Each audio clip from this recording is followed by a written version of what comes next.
وصل على محمد لا حول ولا قوة الا باللہ العلی العظیم۔ اعوذ باللہ السمیع العلیم من الشیطان اللعین الرجیم۔ بسم اللہ الرحمن الرحیم۔ الحمد للہ رب العالمین والصلاة والسلام علی اشرف الانبیاء والمرسلین وعلی اہل بیتہ الطیبین الطاہرین، اما بعد۔ بسم اللہ الرحمن الرحیم۔ علامت ظہور امام مہدی علیہ السلام کے حوالے سے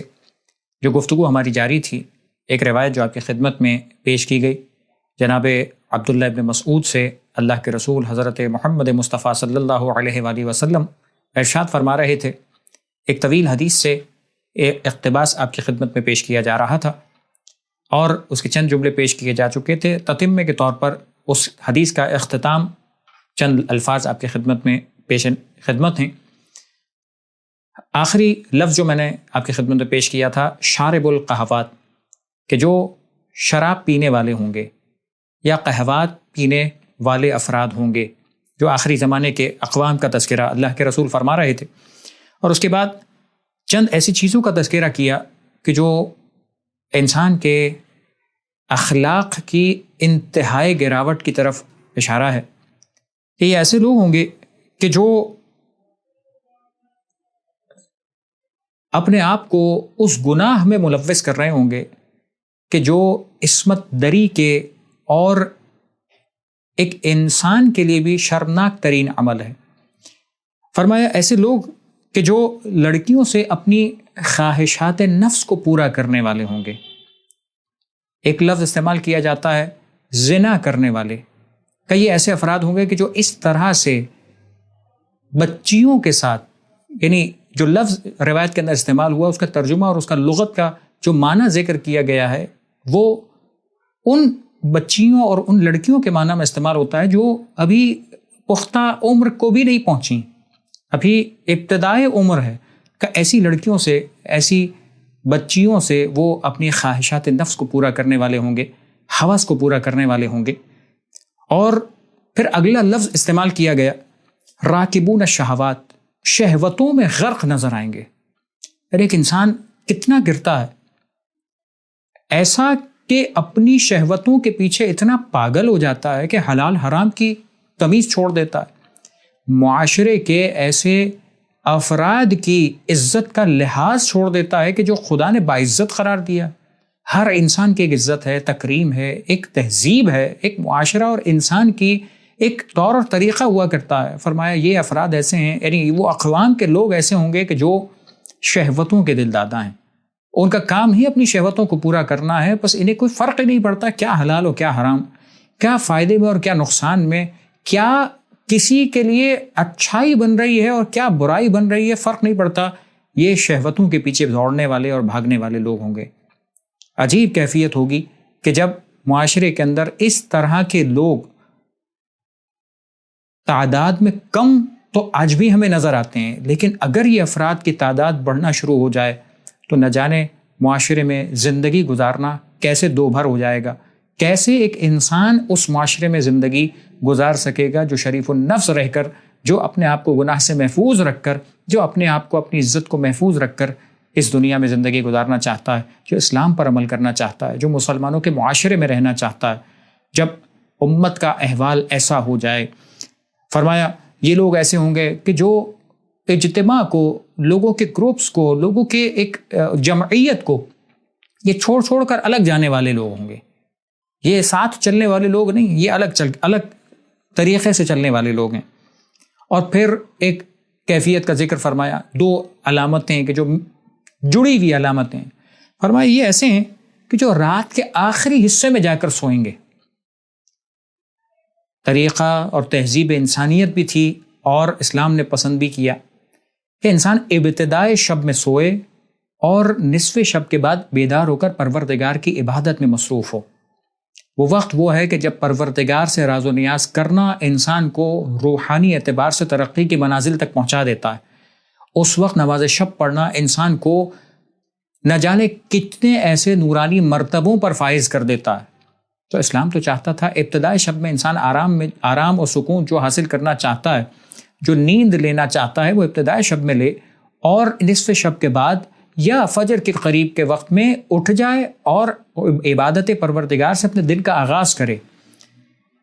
کتنے فضائل ذکر کیے گئے کہ اس وقت کی عبادت، اس وقت کی مانگی جانے والی دعا، اس وقت کی ادا کی جانے والی نماز، اس وقت کی جانے والی تلاوت قرآن پروردگار عالم کو بے انتہا پسند ہے۔ اور اگر غور کریں تو اہل بیت کرام علیہم السلام نے، خود اللہ کے رسول صلی اللہ علیہ وآلہ وسلم نے یہی تعلیم فرمائی اور یہی چیز پسند فرمائی کہ وہ خود بھی اسی طرح سے انجام دیا کرتے تھے، زندگیاں گزارا کرتے تھے، اور اپنے اصحاب کو بھی یہی تعلیم دیا کرتے تھے کہ رات کے اس آخری حصے کے اندر عبادت میں انسان مصروف رہے۔ اہل بیت کرام کی زندگیاں تو ایسے گزری ہیں کہ ساری رات عبادت میں گزاری، لیکن کم سے کم ان کا چاہنے والا رات کے آخری حصے میں اٹھ کر تو عبادت کرے۔ لیکن جب معاشرہ ایسا ہو جائے کہ رات میں ابتدائے شب سے، یعنی اگر آج ہمارے معاشرے کی حالت دیکھی جائے تو واقعاً یہ بالکل بعین ہی پورا ہوتا نظر آتا ہے کہ انسان رات کے وقت میں تو جاگتا نظر آتا ہے۔ مغرب اور عشاء کی نماز کے بعد تو بہت سارے ایسے افراد ہیں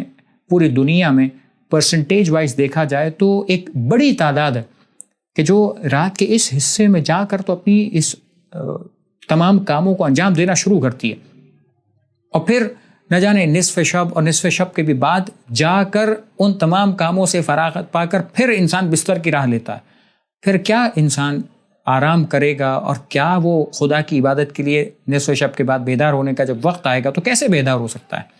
بس نتیجہ کیا نکلے گا؟ نتیجہ یہ نکلے گا، جو دوسرا حصہ اس روایت کا اللہ کے رسول بیان فرماتے ہیں کا اس کا نتیجہ یہ ہوگا، مفرطون فی الغدوات کا اس کا نتیجہ یہ ہوگا کہ پھر صبح کے وقت دیر سے اٹھیں گے۔ وہ صبح کے وقت میں اٹھ کر خدا کی عبادت میں مصروف نہیں ہوں گے، صبح اللہ کا نام لے کر، اور اس وقت میں جب پروردگار رزق بانٹتا ہے، جب پروردگار رحمتیں اور برکتیں تقسیم کرتا ہے، جو وقت ایسا ہے جو بابرکت اوقات میں سے ہے، جب پروردگار چاہتا تھا کہ ایک انسان اٹھ کر اس برکت کو حاصل کرے، کہ یہ انسان سونے میں گزار رہے ہوں گے۔ تو بس جب رات میں ابتدائی حصہ جس میں سونا تھا انسان جاگ کے گزار رہا ہے، جب اٹھنا تھا تو انسان اس وقت سو جاتا ہے۔ تو بالکل میں نے اسی لیے جملہ استعمال کیا تھا کہ یہ دونوں ملی ہوئی علامتیں کہ ایک کا نتیجہ ہی دوسرا نکل رہا ہے۔ بس یہ دو وہ چیزیں ہیں کہ جس کے بیان کرنے کے بعد اللہ کے رسول نے یہ جملہ استعمال کیا، وَيَقُولُ اللَّهُ عَزَّ وَجَلَّ، پروردگار عالم یہ فرماتا ہے، فَخَلَفَ مِن بَعْدِهِمْ خَلْفٌ أَضَاعُوا الصَّلَاةَ وَاتَّبَعُوا الشَّهَوَاتِ فَسَوْفَ يَلْقَوْنَ غَيًّا۔ بس اللہ تعالیٰ یہ ارشاد فرماتا ہے سورہ مریم کی 59ویں آیت کا اشارہ اور 59ویں آیت کی طرف اشارہ کرتے ہوئے اللہ کے رسول فرماتے ہیں کہ پھر ان کے بعد ایسے ناخلف پیدا ہوئے کہ جنہوں نے نماز کو ضائع کر دیا،